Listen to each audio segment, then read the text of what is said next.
Wife slapped him at her sister's wedding, calling him, "my biggest regret." The groom's father stood up and said 3 words that silenced the room. "You're embarrassing me, Daniel. Just stop talking." Those were the first cruel words Jennifer Foster hissed at her husband as they walked into the Grand Sterling Hotel ballroom. But they weren't the last. Before the night ended, she would slap him across the face in front of 200 guests and call him her biggest regret. She had no idea that the man whose cheek she struck was about to be revealed as one of the most powerful figures in American business, and that the groom's father knew exactly who he was. What happened next will make you question everything you think you know about appearances, humility, and the devastating price of judging someone by their bank account instead of their character. Viewers, have you ever been underestimated by someone who claimed to love you? What would you do if they humiliated you publicly, only to discover they'd made the biggest mistake of their life? Drop your thoughts in the comments. The invitation had arrived 3 months earlier, cream-colored cardstock with gold embossing announcing the wedding of Amanda Clark to Patrick Whitmore. Jennifer had squealed with excitement, immediately calling her younger sister to congratulate her. Daniel remembered watching his wife's face light up in a way it hadn't in months, maybe years. "Patrick's family owns Whitmore Industries," Jennifer had said breathlessly after hanging up. "Do you know what this means? Amanda is marrying into real money, real success. Not just," she'd trailed off, but Daniel knew what she meant. Not just a middle manager at a consulting firm like him. Not just someone who drove a 7-year-old sedan and lived in a modest 3-bedroom house in the suburbs. Daniel Foster was 36 years old, tall with dark hair that was starting to show gray at the temples, and hazel eyes that carried a quiet intelligence most people overlooked. He worked as a business consultant, kept a small circle of friends, and spent his weekends reading or hiking.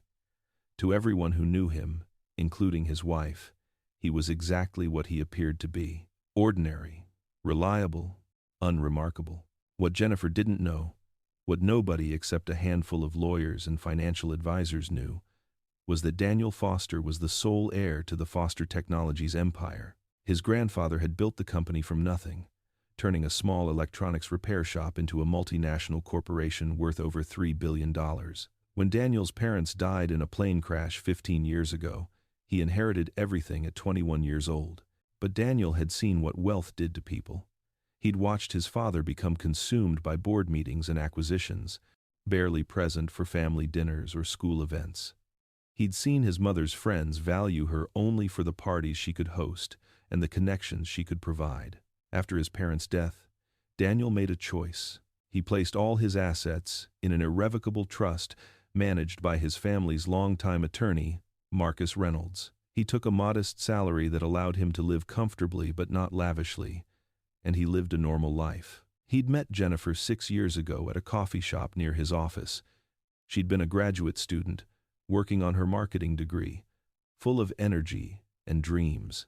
She'd loved him for who he was, or so he thought. They dated for 2 years before getting married in a small ceremony at a botanical garden.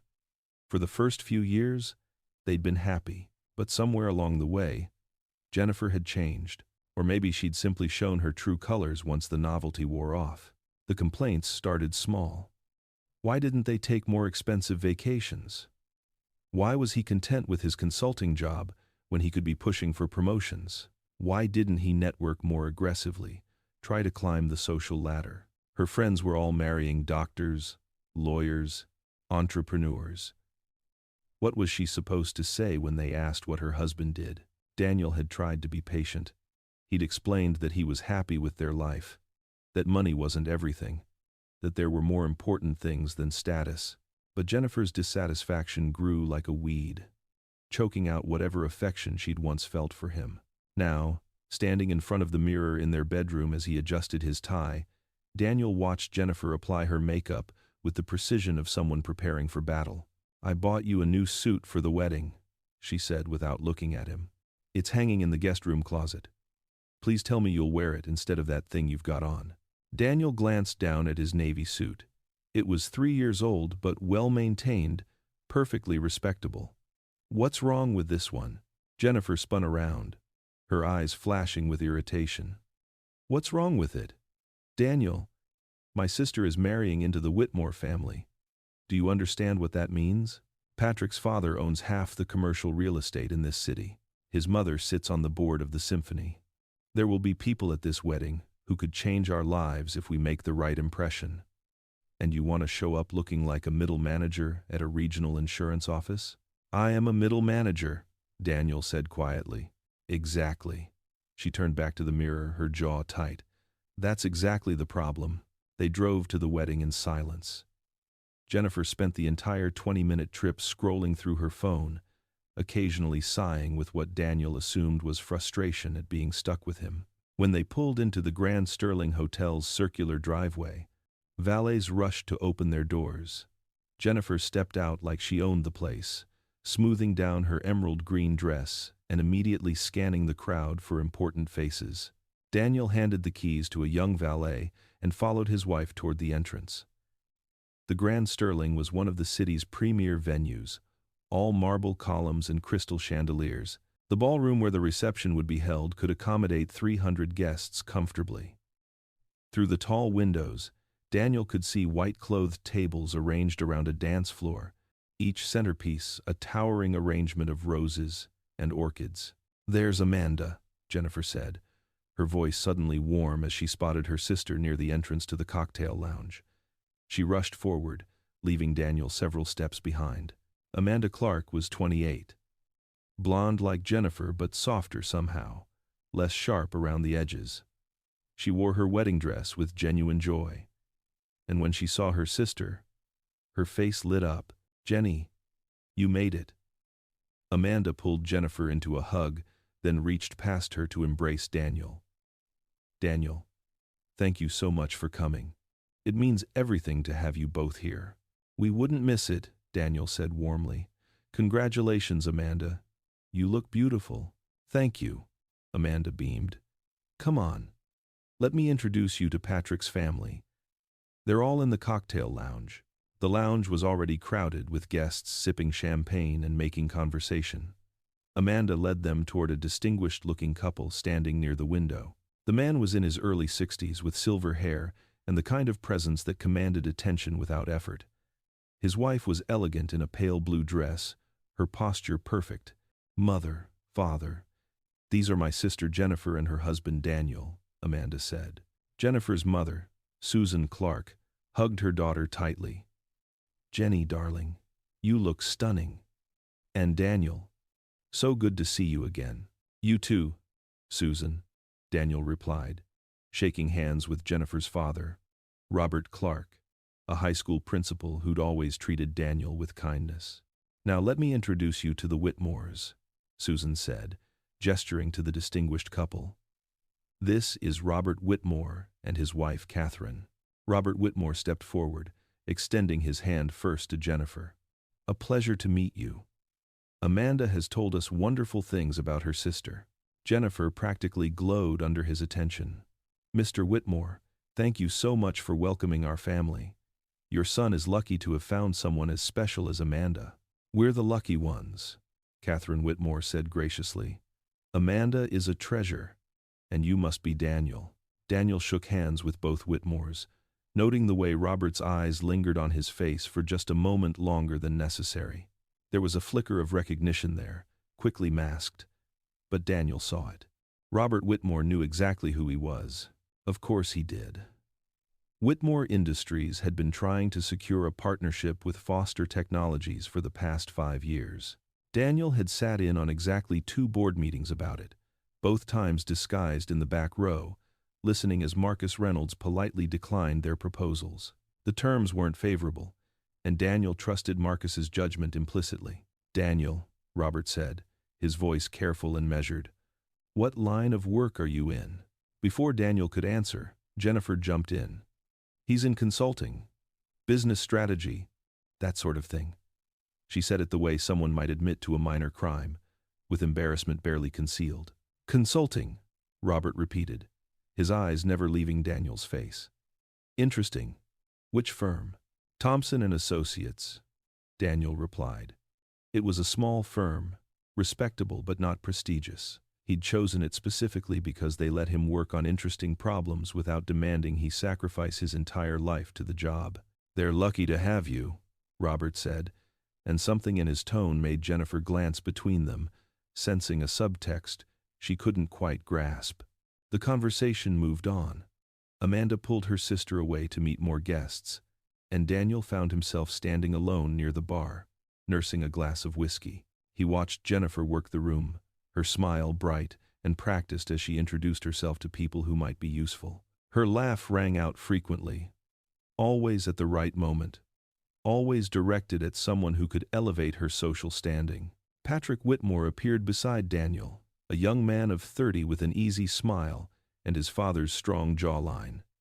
"Daniel, right? Amanda's brother-in-law?" "That's right. Congratulations on the wedding. Amanda is wonderful." "She really is." Patrick's smile softened. "I'm the lucky one. Trust me. My father keeps telling me that finding someone who loves you for who you are, rather than what you have, is the real treasure in life." Daniel raised his glass. "Your father sounds like a wise man." "He is." Patrick glanced across the room to where Robert Whitmore was talking with a group of business associates. "Sometimes I think he's too wise. He sees through everyone, you know, can spot a fake from across a room. My mother says it's his superpower." The wedding ceremony was brief but beautiful. Amanda and Patrick exchanged vows in the hotel's garden chapel, surrounded by white roses and the soft glow of string lights as the sun set. Daniel sat beside Jennifer in the third row, watching his sister-in-law's face shine with happiness. Jennifer's expression was harder to read. She smiled at the appropriate moments, dabbed at her eyes with a tissue, but Daniel could see her gaze drifting to the Whitmores in the front row, calculating, measuring. The reception began with cocktails and hors d'oeuvres while the wedding party took photos. Daniel made conversation with some of Jennifer's relatives, people he'd met at various family gatherings over the years. They asked about work, about whether he and Jennifer were planning to have children soon, the usual questions. He answered politely, aware of Jennifer watching him from across the room with barely concealed irritation. Dinner was served at 8. Daniel and Jennifer were seated at a table with some of Amanda's college friends and their dates. The food was excellent, but Jennifer barely touched hers. She was too busy watching the head table where the Whitmores sat with Amanda, Patrick, and the wedding party. "They look so happy," one of Amanda's friends said wistfully. "Patrick's family seems really nice too. Not stuck up at all, you know. Some rich people can be so awful." Jennifer's fork scraped against her plate. Amanda really landed on her feet with this one. Patrick's successful, attractive, from a good family. She won't have to worry about anything. The implication hung in the air like smoke. Not like me, stuck with someone ordinary. Daniel took a sip of wine and said nothing. After dinner, the toasts began. Patrick's best man told funny stories about their college days. Amanda's maid of honor got emotional talking about their friendship. Then Robert Whitmore stood up, and the room fell into an attentive hush. "I'm not much for public speaking," Robert began, his voice carrying easily through the ballroom. "But today is special. Today, my son married the woman he loves, and our family gained a daughter. Amanda, you've brought joy into Patrick's life that I haven't seen in years. You've reminded us all what's truly important. Love, loyalty, character. These things matter more than money, more than status, more than any material possession." Daniel saw Jennifer shift uncomfortably in her seat. "In my business," Robert continued, "I've learned that you can't judge a person by their job title or their bank account. Some of the most impressive people I've ever met drive old cars and live in modest homes, and some of the wealthiest people I know are absolutely bankrupt where it counts." He paused, his eyes sweeping the room. "The measure of a man isn't what he owns. It's what he does when no one is watching. It's how he treats people who can't do anything for him. It's whether he has the courage to live according to his own values, even when the world tells him to want something different." The room erupted in applause. Robert raised his glass. "To Amanda and Patrick, may your marriage be built on a foundation of genuine love and mutual respect. May you always see each other clearly, without the distortion of greed or pride. And may you be surrounded by people who love you for who you are, not what you have. To Amanda and Patrick. The room echoed. Jennifer drained her wine glass and immediately reached for Daniel's, which he'd barely touched. Her cheeks were flushed, whether from alcohol or anger, he couldn't tell. The dancing started. Daniel watched as Amanda and Patrick took the floor for their first dance, moving together with easy grace. Other couples joined them. Daniel turned to Jennifer, extending his hand. "Would you like to dance?" She looked at his hand like it was something distasteful. "No, I don't think so. Come on. It's your sister's wedding." "One dance?" I said no. "Daniel." Her voice was sharp enough to draw glances from their table mates. "I'm not in the mood." Daniel withdrew his hand and stood up. "I'm going to step outside for some air." "Good idea," Jennifer muttered, already pulling out her phone. The hotel's terrace overlooked the city, offering a view of lights stretching to the horizon.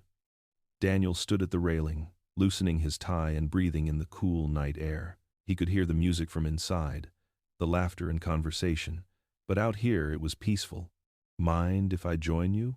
Daniel turned to find Robert Whitmore stepping onto the terrace, a whiskey in each hand. He offered one to Daniel. "Thank you," Daniel said, accepting the glass.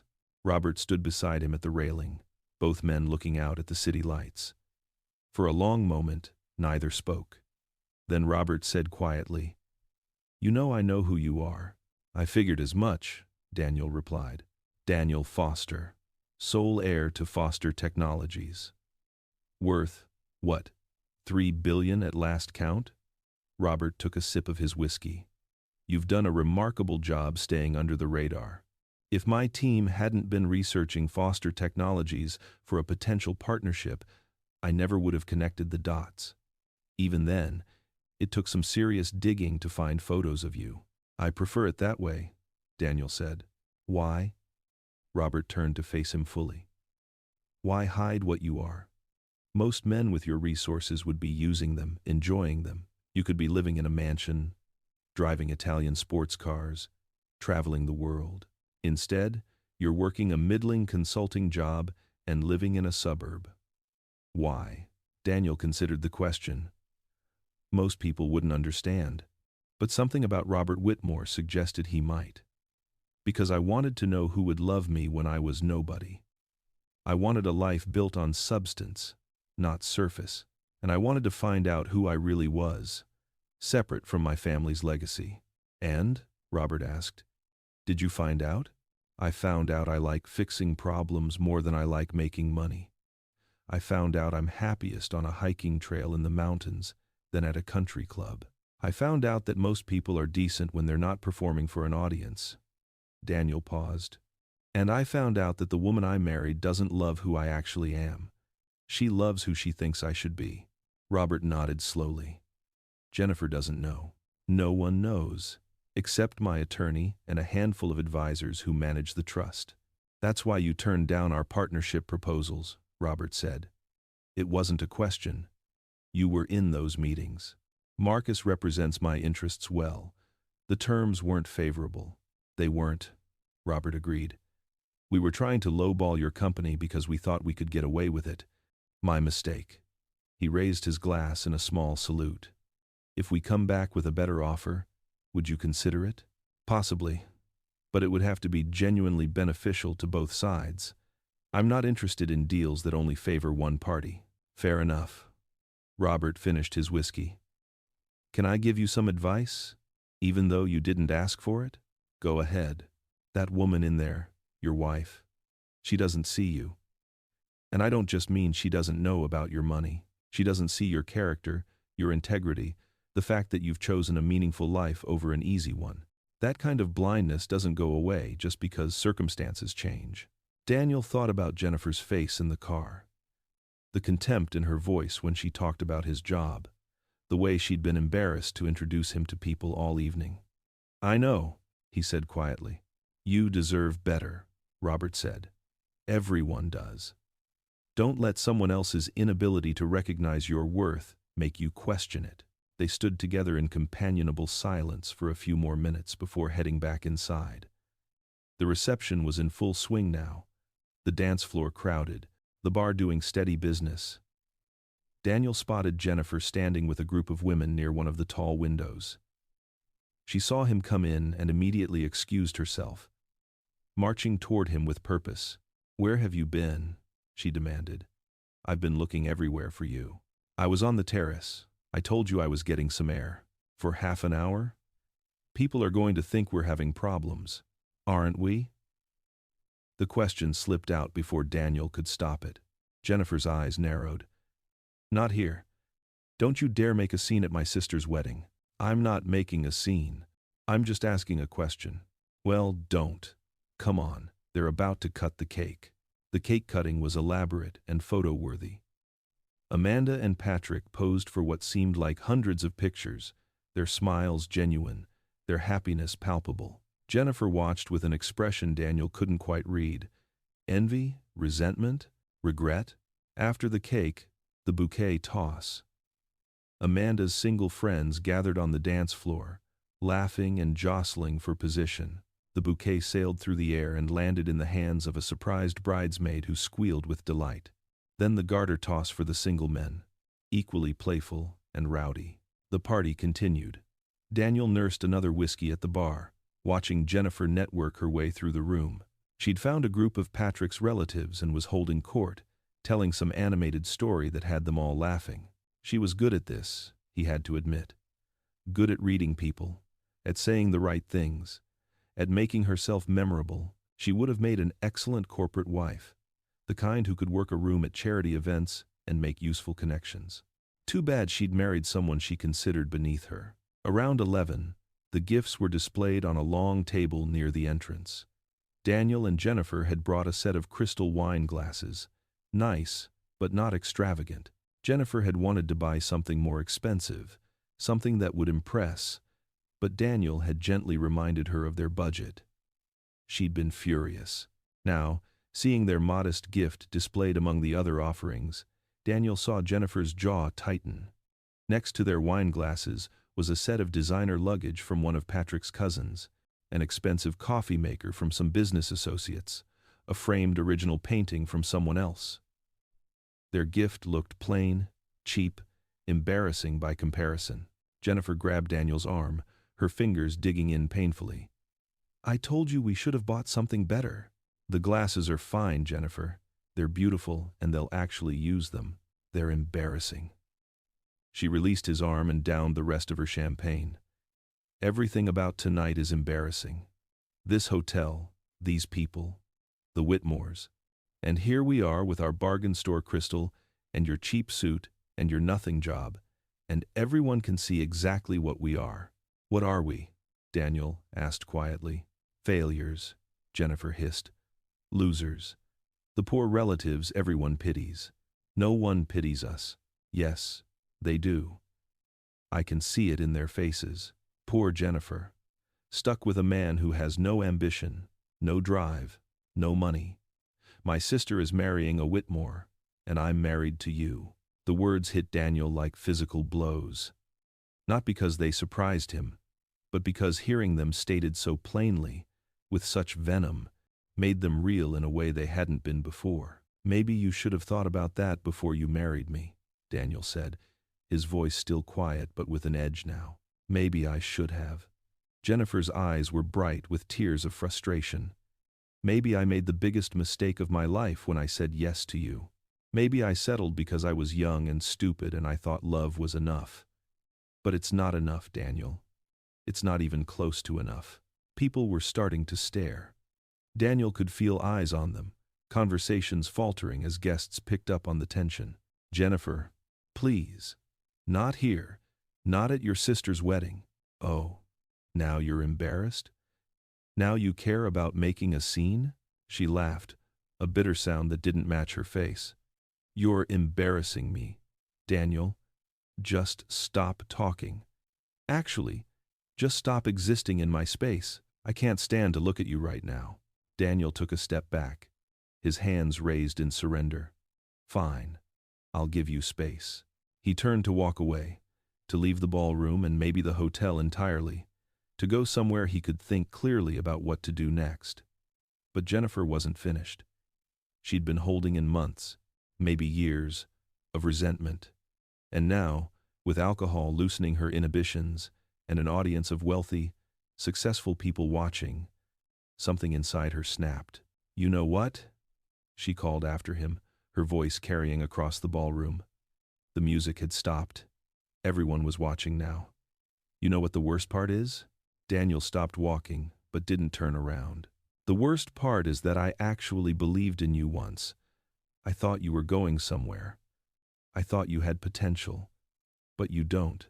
You're just a weak, pathetic man who's content to be mediocre for the rest of his life.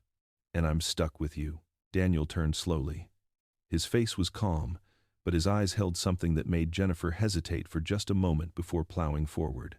"My sister got lucky," Jennifer continued, gesturing wildly toward Amanda, who stood frozen near the head table. "She found someone who's actually worth something. Someone with a future, with money, with status. And what did I get? I got you. The biggest regret of my entire life." The ballroom was completely silent now.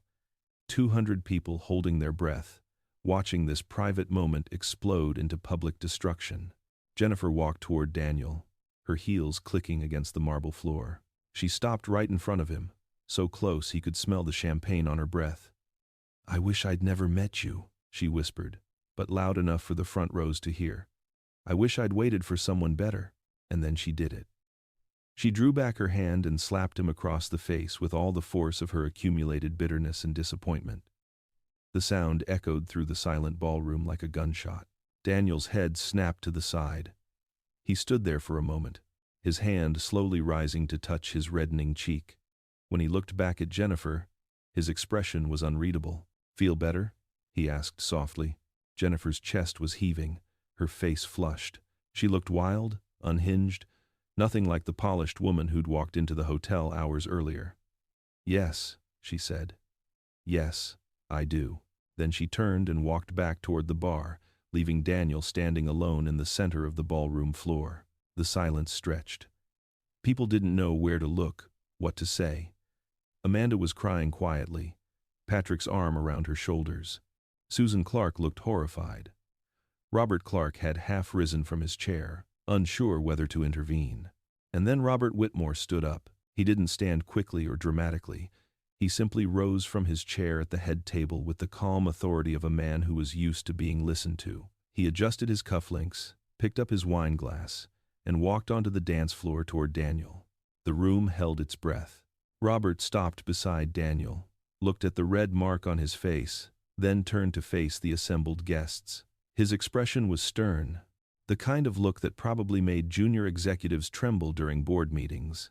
"I'd like to say something," Robert announced, his voice carrying easily through the silent ballroom.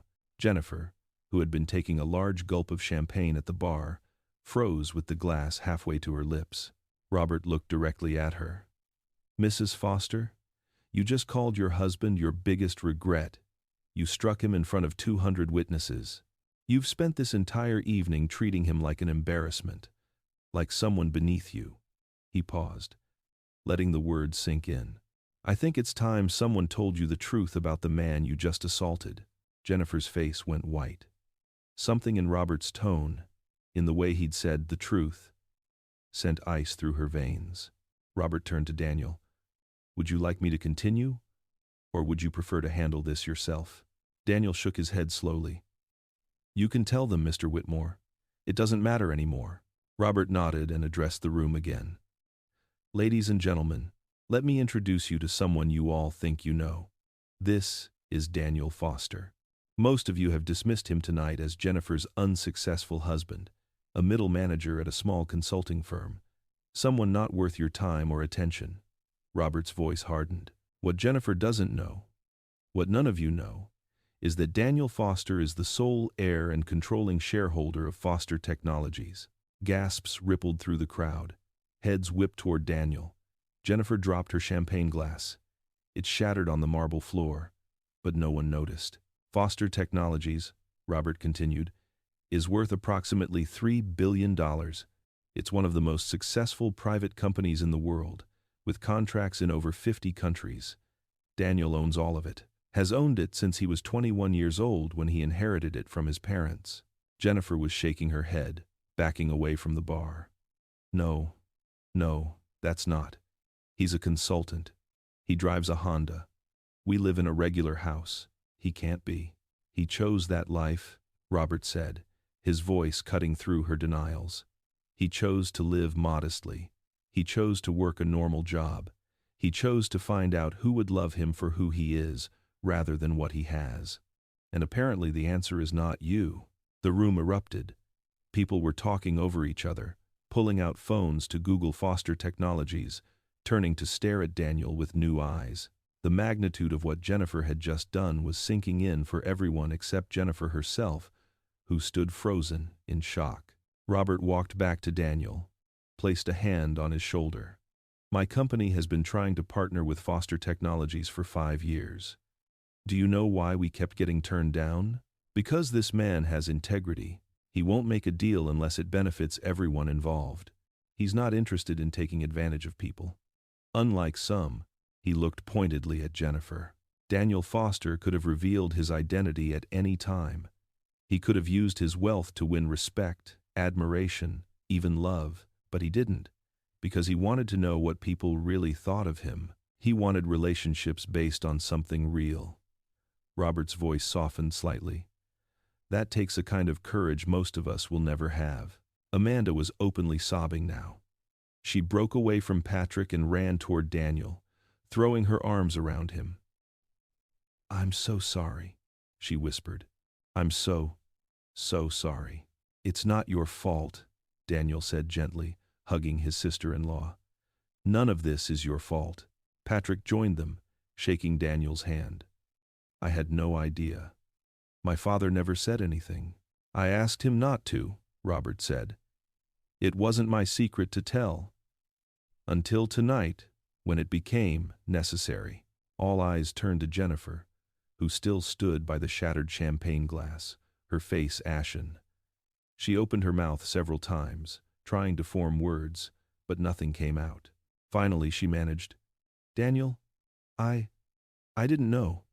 If I'd known." "If you'd known, you would have treated me completely differently," Daniel finished for her. "That's exactly the point, Jennifer. If you'd known I was wealthy, you would have been happy. You would have loved me, or pretended to. But you didn't love me when I was just Daniel. You couldn't even respect me. But you lied to me." Jennifer's voice was rising again, desperate. "You let me think we were struggling. You let me work and save and worry about money, when all along you had billions." "We weren't struggling," Daniel said quietly. "We had a comfortable life. We had everything we needed. The only one who thought we were struggling was you, because you wanted more than we had. You wanted status and luxury and the ability to impress people. You wanted the life your sister found. But you couldn't appreciate what we actually had because you were too busy comparing it to what other people had." Marcus Reynolds, Daniel's attorney, appeared at his elbow. Daniel hadn't even seen him arrive. But of course, Marcus would be here. He'd probably been keeping an eye on the situation from the back of the room. "Daniel," Marcus said quietly, "we should discuss a few things." Privately, Daniel nodded. He looked around the ballroom one last time, at all the faces staring at him with new understanding, new respect, new calculations about how they could benefit from knowing him. He looked at Amanda and Patrick, who still stood close by. "I'm sorry I ruined your wedding." "You didn't ruin anything," Amanda said firmly. "She did." Daniel's eyes found Jennifer's across the room. She looked smaller somehow, diminished. All her fire and fury had burned out, leaving only ash. "I'll have my things moved out of the house by tomorrow," Daniel said. Not to Jennifer specifically, but to the room in general. "My attorney will be in touch about the divorce proceedings." "Divorce?" Jennifer's voice cracked. "Daniel, wait. Please, we can talk about this. I made a mistake. I was angry and drunk, and I said things I didn't mean. We can work this out." Daniel walked toward her slowly, Marcus following a respectful distance behind. When he reached Jennifer, he spoke quietly enough that only she could hear. You told me I was your biggest regret. You slapped me in front of everyone here. You've spent months, probably years, making it clear that you're disappointed in me, embarrassed by me, trapped by your decision to marry me. He paused, his voice dropping even lower. The only reason you want to work it out now is because you found out I'm rich. But I don't want to be loved for my money, Jennifer. I want to be loved for who I am. And you've made it very clear that you don't love who I am. I do love you, Jennifer whispered, tears streaming down her face. I do. I was just frustrated and stupid, and I took it out on you. But I love you, Daniel. I've always loved you. No, Daniel said, not unkindly. You loved the idea of me. You loved who you thought I would become. But you never loved who I actually was, and I can't spend the rest of my life trying to be someone I'm not just to earn affection I should have had all along. He took a step back, and Jennifer reached for him. But Marcus smoothly intercepted, placing himself between them. The papers will be filed on Monday, Marcus said professionally. Given the prenuptial agreement and the circumstances of tonight, including the assault witnessed by 200 people, I expect the dissolution to be swift and straightforward. Jennifer's face crumpled. She sank down onto the floor beside the shattered champagne glass, not caring that pieces of crystal were cutting through her dress. This can't be happening, she whispered to herself. This can't be real. But it was real.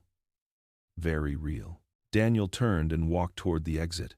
Behind him, the ballroom erupted in conversation again. He could hear Jennifer sobbing, could hear Amanda trying to comfort her, while simultaneously dealing with her own shock, could hear Robert Whitmore's calm voice, restoring some semblance of order to the chaos. He didn't look back. Outside, the cool night air felt like absolution. Daniel stood on the hotel steps for a moment, breathing deeply, feeling the weight of years of pretense and disappointment lifting off his shoulders. His marriage was over. The life he'd carefully built was done. And somehow, he felt lighter than he had in years. Marcus appeared beside him, handing him a bottle of water from somewhere. That was dramatic. Not by choice, Daniel said. No, but necessary, perhaps. Marcus studied his client, his friend. Where do you want to go? The penthouse in Riverside Tower, I think. Time to start living in one of the properties I actually own. I'll have it ready by morning. Your belongings will be moved by end of day tomorrow. Marcus hesitated. For what it's worth, I'm sorry your marriage ended this way, but I'm not sorry it ended. Neither am I, Daniel said, and realized he meant it. 6 months later, Daniel stood in his corner office on the 45th floor of Foster Technologies headquarters. The view stretched across the entire downtown corridor, glass and steel towers reaching toward a cloudless blue sky. He'd officially stepped into his role as CEO 3 months ago, and the transition had been smoother than expected. It turned out that understanding business at a theoretical level and actually making decisions were two different skills, but he was learning quickly. More importantly, he was enjoying it. The challenges were real and complex. The problems required creative solutions. And he was working with people who respected him for his ideas and his leadership, not because they were trying to get something from him. His phone buzzed with a text. Lunch still on for noon? Daniel smiled and typed back. Wouldn't miss it. Sarah Mitchell was an environmental engineer he'd met at a charity gala 2 months after the wedding disaster. She'd been giving a presentation on sustainable building practices, and something about her passion and intelligence had drawn him across the room. They'd talked for 3 hours, and she'd never once asked what he did for a living. When she finally found out who he was, her reaction had been to laugh and say, "Well, that explains why you knew so much about electrical systems." She liked hiking. She read philosophy. She argued with him about politics and ethics, and whether artificial intelligence would ultimately benefit humanity. She made him laugh, and when she looked at him, she saw Daniel, not his net worth. They were taking it slow. But Daniel could feel something real building between them, something he'd never actually had with Jennifer. even in the early days. His assistant knocked on the door. "Mr. Foster? You have a visitor. A Mrs. Jennifer Foster. Should I send her away?" Daniel's jaw tightened. Jennifer had tried to contact him repeatedly over the past 6 months. Phone calls, emails, letters, even showing up at his old consulting firm before she realized he didn't work there anymore. Marcus had handled most of the communication, the divorce proceedings swift and decisive. Jennifer had received the legal minimum required by their prenuptial agreement, which amounted to exactly what she'd brought into the marriage. Nothing more. "Send her in," Daniel said. "But stay nearby, in case I need you." Jennifer looked different. Thinner, her face drawn. She wore a simple dress, not the designer labels she used to favor. Her hair was pulled back in a practical ponytail. She looked, Daniel thought, like someone who'd been forced to confront reality and found it unforgiving. "Thank you for seeing me," she said quietly, standing just inside the door as if afraid to come further. "I wasn't sure you would." "I almost didn't." "What do you want, Jennifer?" "To apologize. Really apologize, not the desperate, panicked apology I tried to give you at the wedding." She took a shaky breath. "What I did that night was unforgivable. The things I said, the way I treated you, not just that night but for months before. You deserved so much better." Daniel leaned back against his desk, arms crossed. "Yes, I did. I've been in therapy," Jennifer continued, "trying to figure out why I became the person who could do that to someone I claimed to love. And I think I got lost somewhere. I started measuring my worth by what other people had, by how I compared to my friends, to my sister. And I took out all my insecurity and self-hatred on you because you were safe. You weren't going anywhere. You were loyal and kind and steady, so I could treat you however I wanted and you'd still be there. Until I wasn't," Daniel said. "Until you weren't," she agreed. "I don't expect you to forgive me. I don't even know if I deserve your forgiveness.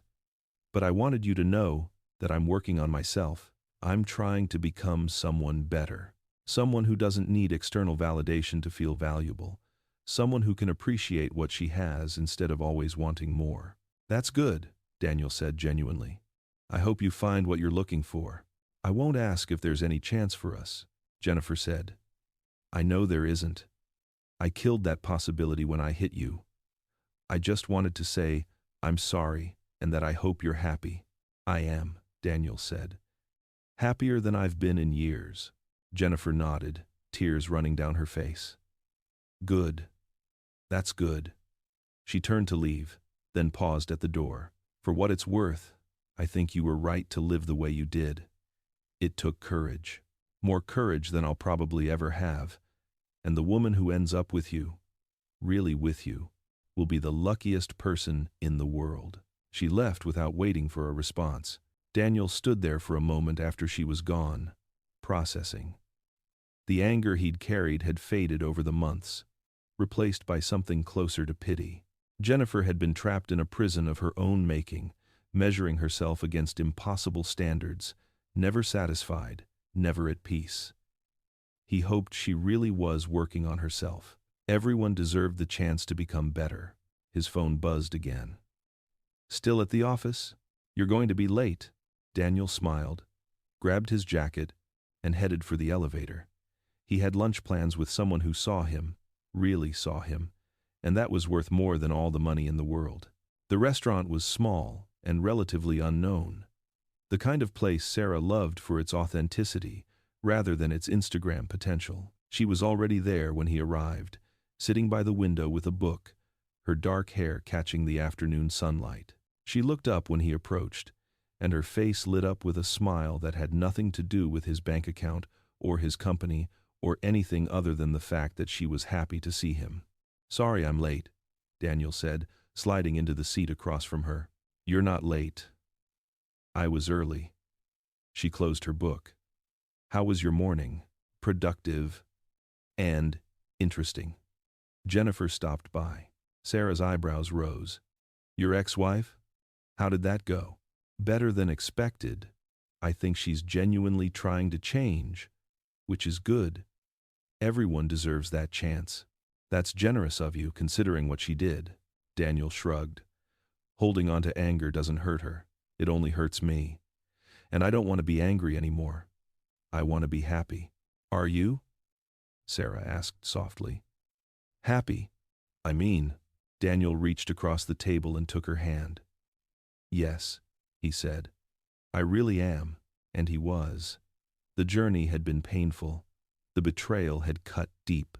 But on the other side of it all, Daniel had found something he'd been searching for his entire life. Not wealth or status or even love, though he was finding that too. He'd found himself. The real Daniel Foster, not the heir or the CEO or the victim of a public humiliation, just a man who knew what he valued and had the courage to live by those values. As he sat there with Sarah, talking about nothing important and everything that mattered, Daniel realized that Jennifer had been right about one thing. She really was his biggest regret. Not because he regretted marrying her, but because he regretted wasting so much time trying to make it work with someone who couldn't see him clearly. But regrets, like anger, were weights that would only hold him back. And Daniel was done carrying things that didn't serve him. He was done pretending to be less than he was. Done apologizing for living according to his own values. Done letting other people's opinions define his worth. He was just Daniel Foster. And finally, after all these years, that was enough. Viewers, do you think Jennifer deserved a second chance? What would you have done in Daniel's position? Drop your thoughts in the comments below. And don't forget to like and subscribe for more compelling stories about betrayal, redemption, and the power of living authentically.